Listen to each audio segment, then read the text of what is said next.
What's going on, all you samurai assassins out there? Phat Samurai Guy is here, and welcome to another episode of The Movie Dojo, where we discuss martial arts cinema and action films. And today we're going to celebrate our 50th episode. Yes, 50 episodes of The Movie Dojo. So I'm going to do something a little bit different today. I'm going to talk about my top 10 action films of 2017. Now, this is a list video, so I'm going to try to quickly get through each movie. I'm not going to give a big long review for each film. So let's do this. First up, some honorable mentions.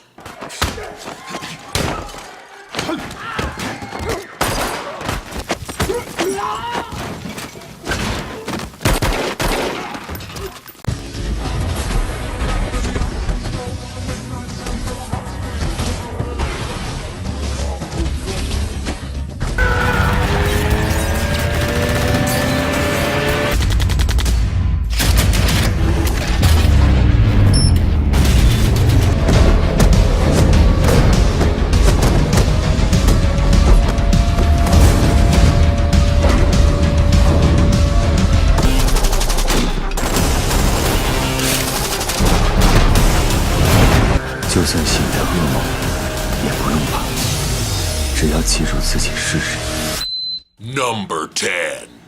Atomic Blonde. An undercover MI6 agent is sent to Berlin during the Cold War to investigate the murder of a fellow agent and recover a missing list of double agents. Atomic Blonde stars James McAvoy and Charlize Theron. I really love the cinematography, the soundtrack is great, and James McAvoy is a lot of fun. The plot of this movie might be a little bit too messy for some. There's too many damn twists. And in my opinion, McAvoy and Charlize should have had some kind of throwdown at the end of the movie. It was a very missed opportunity.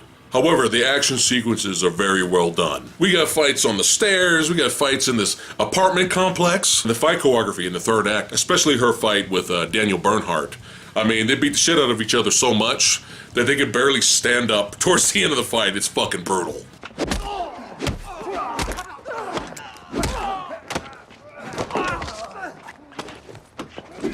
Number 9. God of War. In 1557, Japanese pirates proliferate along the Chinese coastline, and after months of futile advances, Commander Yu, led by Sammo Hung, finally defeats them under the leadership of newly promoted General Ki, played by Vincent Zhao. God of War is directed by Gordon Chan of Fist of Legend fame, also starring one of my favorites, Shoji Kurata. Great costumes and cinematography in this movie. I also enjoyed the little bonus dream match, sparring match between Vincent Zhao and Sammo Hung. That was fun. General Ki's wife in this movie, just fucking annoying. We get some pretty fucking badass war scenes in this movie, and a complete surprise. It came absolutely out of nowhere. I wasn't even expecting it. Speaking of dream matches, Vincent Zhao ends up fighting the legendary ageless Shoji Kurata, and they have a sword duel at the end of the movie. A one-on-one sword battle. And not only is that sword fight pretty fucking cool, keep in mind when you watch that fight, Shoji is 71 years old.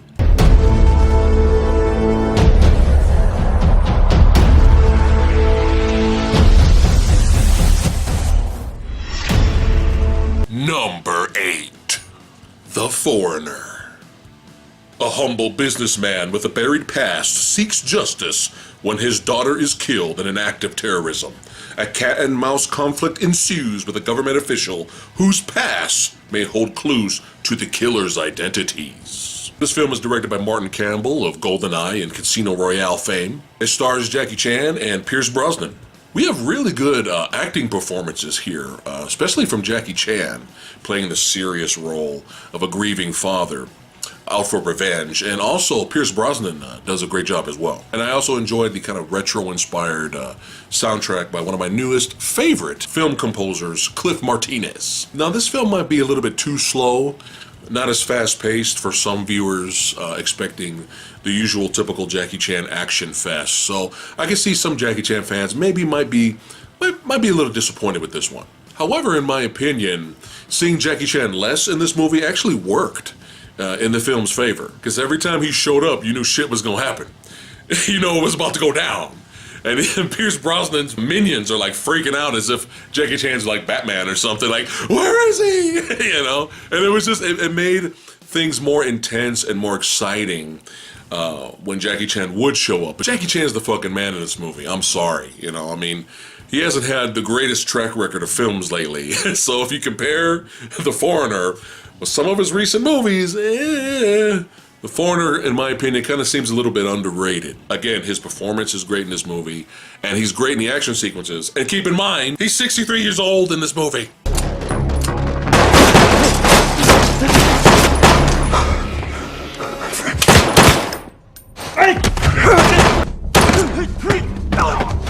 Number 7.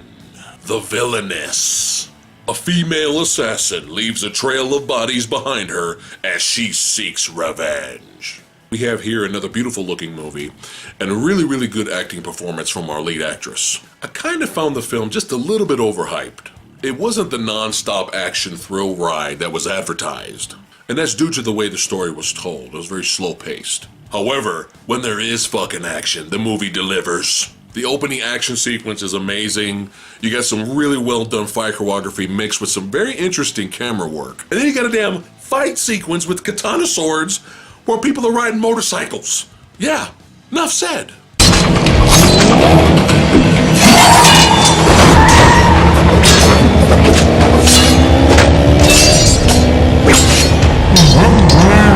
Number 6. Blade of the Immortal. Manji, a highly skilled samurai, becomes cursed with immortality after a legendary battle.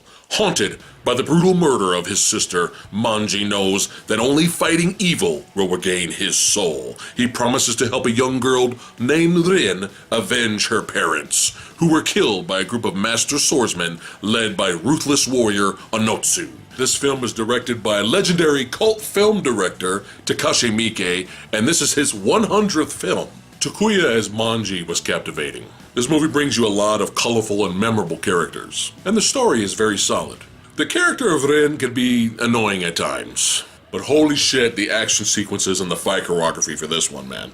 When your opening fight sequence could easily been a finale for another martial arts film, I think you're in good hands. Huge body count, another fucking bloody good time brought to us by the man who did 13 Assassins.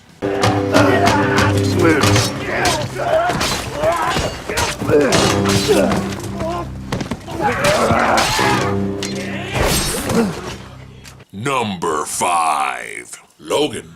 In the near future, a weary Logan cares for an ailing Professor X somewhere on the Mexican border. However, Logan's attempts to hide from the world and his legacy are upended when a young mutant arrives who is pursued by dark forces. This film is directed by James Mangold, who did 3:10 to Yuma, and he also did The Wolverine. The film stars Hugh Jackman, Patrick Stewart, and newcomer Daphne King. We had some really good career-defining performances here from Hugh Jackman and of course, Patrick Stewart. And even Daphne King does a really good job. Everyone can relate to these characters and easily follow the story. The film definitely has that Western slash lone samurai type of vibe to it. The film doesn't really have a very memorable villain. He's your typical stock villain. But luckily, his character didn't really need to be the focus of the film. So I was kind of expecting this film to kind of be more of a character piece, which it is, but I was not expecting the movie to have this much fucking action. And not just action, badass fucking bloody violent action.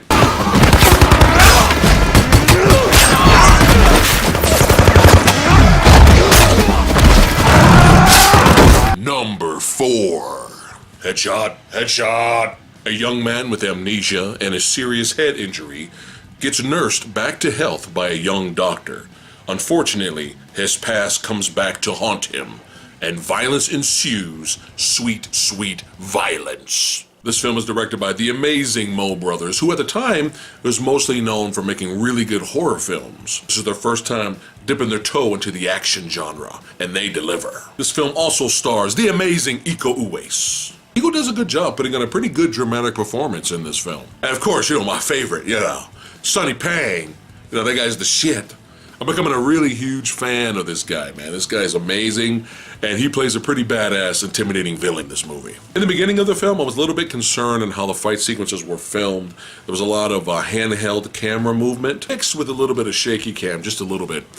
And another thing, you don't really get that much backstory on Iko's character. However, action fans will not be disappointed. I'm talking really bloody and violent. And the fight scenes and how they're filmed get better and better as the film moves along. All the way up to the end battle with Sonny Pang, which is my favorite fight in the movie. Definitely not as good as the Raid films. I mean, come on, they kind of set the bar up there. But still, a bloody good time.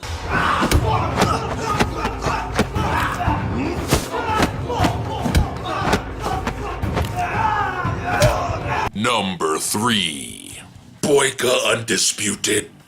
In the 4th installment of the fighting franchise, Boyka is shooting for the big leagues when an accidental death in the ring makes him question everything he stands for. Surprisingly, this film's not directed by Isaac Florentine. It's actually directed by Todor Chapkanov, starring the unbelievably amazing Scott fucking Adkins. Yuri Boyka, the most complete fighter in the world, is definitely one of the best characters in martial arts cinema. And again, Scott Adkins kills it playing this character in this long-awaited sequel. Now, some people might be turned away a little bit with the film's kind of low-budget look and not a lot of character development, especially with the side characters, and it's a very simplistic story, so some people may have an issue with that. But who gives a shit if the story's simplistic when you have some of the best martial arts fighting sequences, period? The fight choreography and the camera work ranks among some of the best. A real treat for fans of the franchise, and I wouldn't mind more sequels.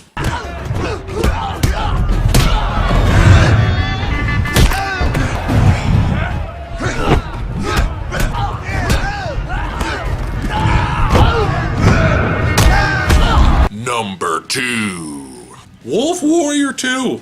I know, right? China's deadliest special forces operative settles into a quiet life on the sea. When sadistic mercenaries begin targeting nearby civilians, he must leave his newfound peace behind and return to his duties as a soldier and protector. This film was directed by Jing Wu, starring Jing Wu, Frank Grillo, and Selena Jade. If you're curious, go watch my review of the first Wolf Warrior. It's entertaining. Go watch that review.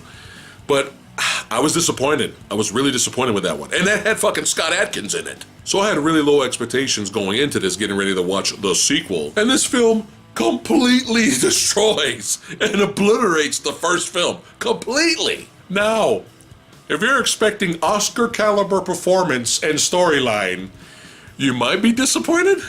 The good thing about this movie is that it wastes no time in setting the tone and letting you know what kind of movie this is. A good example, the beginning water fight. That's right, when Jing Wu dives into the water and he has a fight sequence with all these bad guys underneath the water. I think he's underneath the water for maybe like 10 minutes. He can hold his breath for 15 minutes. Sure, why not? His character's that badass, why not? It's one of those movies. We're talking ridiculously over-the-top action. We have a scene where a tank shoots a missile at him, and he grabs a bed frame, okay? A wired bed frame, and deflects the missile and bounces it back. Yeah, he constantly just dives and jumps through windows. No injury, nothing, he's completely fine. In one part of the movie, when he dives through the window, while he's diving through, the broken shards of glass, he just grabs one of them in midair and lands and then cuts the soldier's throat that's standing there. Yeah, he crashes his Jeep through a building, almost landing on the hostages that he's there to rescue. We got Fast and Furious drifting type stunts with tanks. We have a large African lady doing a Macho Man type elbow drop on one of the bad guys. Yeah, you still with me? You still with me? And just when I started to enjoy the film on its own terms, as kind of a B over-the-top action film, later in the film, the movie actually surprises me and gave me legitimate, pretty badass action sequences and stunts and fight choreography, which I kind of wasn't expecting. Like legit shit. We have this huge body count. It's like Rambo turned up to 11. All I can say is that I was laughing hysterically while being blown away at the same time watching this film. Really caught me off guard. And I can't wait for the next one. I think I love this movie.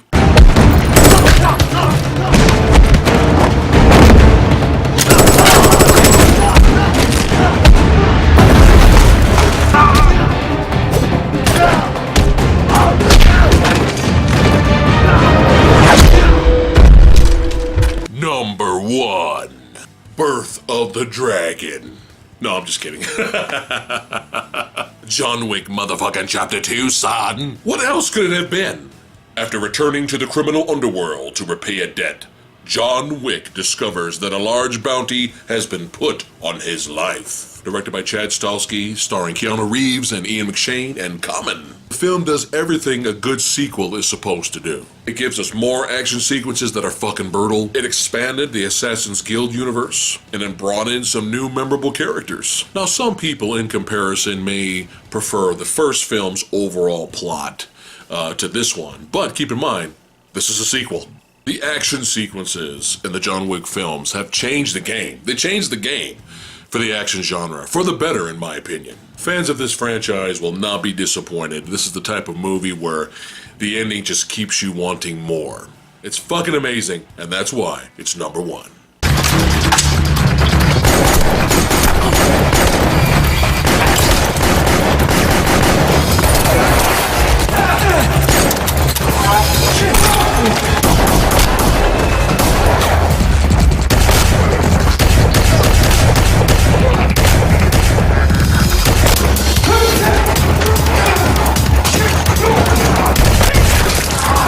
That's it for today's episode of The Movie Dojo. Now let me know in the comments below some of your favorite action films of 2017. And give me your own list. Give me your own top 10. And as always, I'd like to thank all you guys for watching. You guys rock. And here's to 50 more episodes of The Movie Dojo. See you guys next time. Peace. Like, share, subscribe.